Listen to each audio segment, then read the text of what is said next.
welcome back to my YouTube channel. This is Claire. Kung kayo po ay bago sa aking YouTube channel, welcome po sa inyo lahat. At kung kayo man po ay aking returning viewer, maraming salamat po sa inyong pag-support. So for today's video guys, pagpasensyahan nyo na yung aking background kasi sobrang kalat ng kwarto ko and kailangan ko nang ipakita sa inyo tong album na to kasi magla-live ako later. So, ayun. For today's video guys, mag-unboxing tayo ng Another Twice album and sobrang excited ako dito sa album na to. TCL ata to. TCL. Twice Coaster Lane 2. Wait, di ko matandaan na. Basta tingnan na lang natin. So, ayun yung gagawin natin for today and don't mind my background na lang kung sobrang kalat. Kasi, pakakalat ng kwarto ko. Hindi ko alam kung saan ko ilalagay yung cellphone ko para itayo. So, tinayo ko na lang sa may gilid ng bintana ko para maliwanag din, di ba? So, anyway, ayan, pagpasensya nyo na yung background, pagpasensya nyo na rin yung itsura ko. Kasi kailangan ko na talagang i-unbox to at kailangan ko ng i-video agad. Ayun lang. So, wag na natin pahabain po yung intro ko. Let's go. So, bago ang lahat, itong album na to ay nabili ko sa halagang 699 pesos. Yes, 699 pesos mula kay M-Cat. So, ayan, nabuksan na natin siya. 699 lang to guys.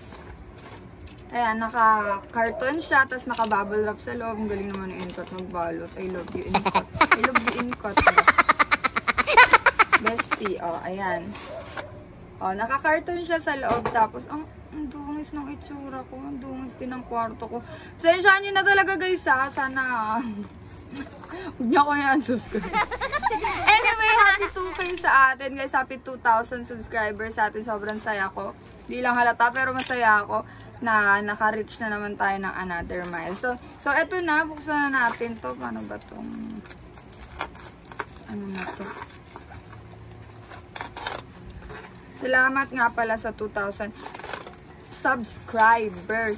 Nga pala guys, isa sa mga, nga pala, bago ko buksan to, may share lang ako sa'yo. Isa sa mga subscribers ko ay nanghingi sa akin ng tulong nung nakaraan. Actually, nakaraan pa sila nang hingi ng tulong sa akin. Kaso hindi ako nakagawa ng video agad kasi nagpa-vaccine ako. So, mabigat yung pakiramdam ko ng mga nakaraang araw. Kaya hindi ako nakapag-edit ng video.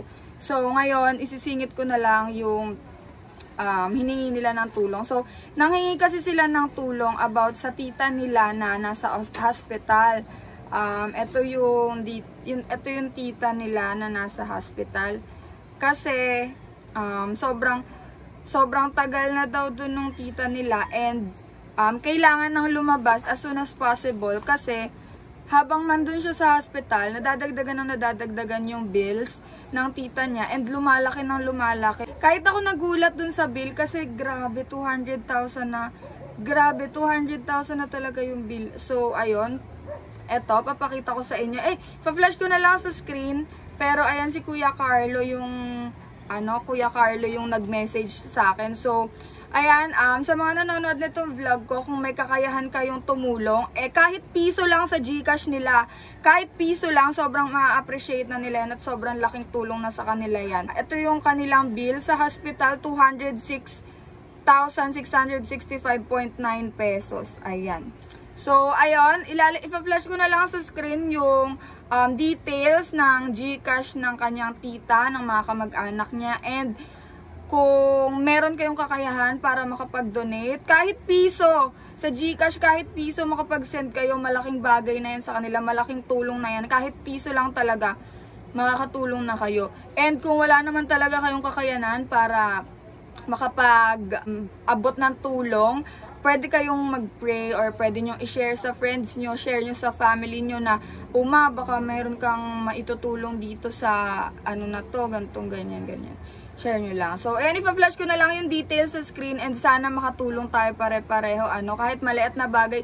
Kahit piso lang, ulitin ko sa inyo, kahit piso lang. O kunyari, sa vlog ko na to, may 200 viewers na makakanood ng vlog ko nito. Tapos, lahat tayo nagbigay ng piso-piso. O, edi 200 pesos na yun. Paano pa kaya kapag 2, 3, 4, 5? Diba? Pero anyway, ayun, sana makatulong tayo ha. Guys, tandaan nyo, mas masarap magbigay kaysa kayo yung binibigyan. Ganun lang lagi yung tandaan nyo. Alam nyo ba, yan yung isa sa mga bagay na naman ako sa pamilya ko, sa mama at sa papa ko, na lagi nilang sinasabi sa akin na mas maganda yung ikaw yung nagbibigay kaysa ikaw yung binibigyan, guys. So, ayun na lang lagi nyong itatak sa isip nyo na napakalaki ng privilege natin na tayo yung may kakayanang magbigay, diba? So, ayan.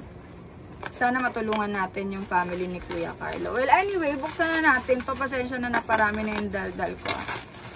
So, buksan na natin. Ang liit lang pala, no? Anyway, may album na ako na to Kaso, itong version na to, wala pa. So, ito na siya. Ang daming scratches. Nagulat ako. Ang daming scratches. Well, anyway, buksan na natin siya. Ayan siya. So, ang price niya sa likos is 850. Pero, hindi ko siya 850 nabili since sale kasi ang NCAT. Sale kasi ang NCAT. So, nabili ko siya ng 690 lang. 699. Wait lang pagpatawad niyo. Ayan o. So, tada! Tada! Sana, Mina! Nababias rek na ako ni Mina. Patawarin niyo ako, Jongyun at Sana. Nababias rek na ako ni Mina at saka ni Gio. Dahil sa Shopee. So anyway, buksan na natin to. Ayan, yung outbox. Keme.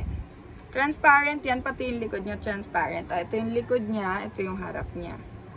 Ayan. Tapos, pag binuksan, oh my God na agad. So, ang Jongyun. Si Jongyun yung nakuha kong CD plate. And, ito yung mga inclusions. May sticker, postcard, another postcard, and photocard. So, ang photocard na nakuha natin is si Chewy. And the next photocard is, wait lang. Tingnan nyo kung sino Ay, baliktad. Oh my God! Si Sana! Wala man lang Mina, pero okay lang, masaya ako. Bias line ko yung nakuha ko. So, ayan. Pagkatapos niyan, yung photobook na yung tignan natin. So, mahihirapan akong ipakita sa inyo yung photobook. Kaya, tatry kong mag-video ng pababa. Wait lang. So, ayun, pasensya na ulit sa itsura ko Hindi ko mahanapan ng pwesto kung saan ko siya pwedeng ibaba. Pero, ipapakita ko na lang sa inyo. So, CD plate. Ayan, si Jongyun. Tapos, ayan yung mga page.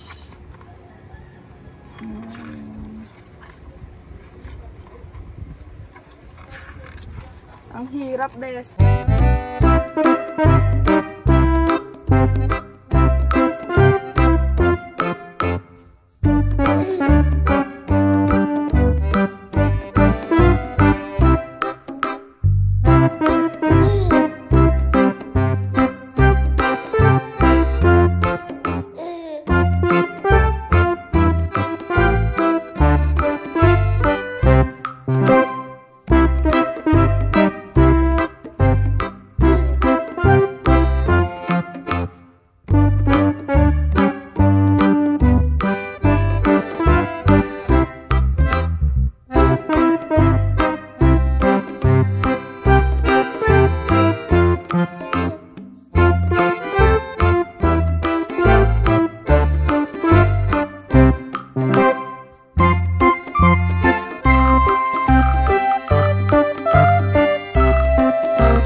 nyo tong unboxing na to kahit very quick lang.